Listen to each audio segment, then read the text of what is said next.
டே 1 of பிஸ்னஸ்ங்க. பிஸ்னஸ்க்கு தேவையான பொருட்கள் வாங்க போகிறோம். 2 days அந்த கோல்டு நம்மளை வச்சு செய்யுதுங்க. இன்னைக்கு குளிக்க மாட்டேங்க. இப்போ நீங்கள் இந்த வீடியோ பார்க்குறீங்கன்னா நான் கடவுளாக பார்க்குறேன். என் சாமிகளான என் ஃபாலோவர்ஸ் தாங்க. எல்லாத்துக்கும் ரொம்ப நன்றிங்க. காலையிலேருந்து ரோடாக அலையிறோம், ஒரு கடைக்கு சிக்க மாட்டேங்குது. நாங்கள் ஒரு ப்ரைஸ் ஃபிக்ஸ் பண்ணிட்டு வந்தோம்னா அவங்க ஒரு ப்ரைஸ் சொல்கிறாங்க. என்ன பண்ணுறதுனே தெரியல.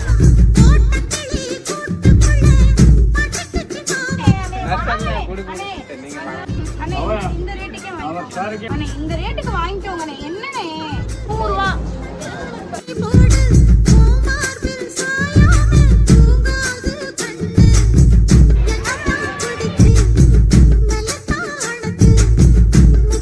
காலையில் 11 மணிக்கு கிளம்புனது, நைட் வந்து 8 மணி ஆயிடுச்சு. கிட்டத்தட்ட 9 மணி நேரம்.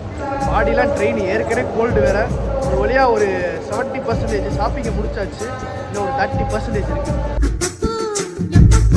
அந்த அக்கௌண்ட்ஸ் எல்லாம் முடிச்சாச்சுங்க. போய் தூங்க வேண்டியதான்.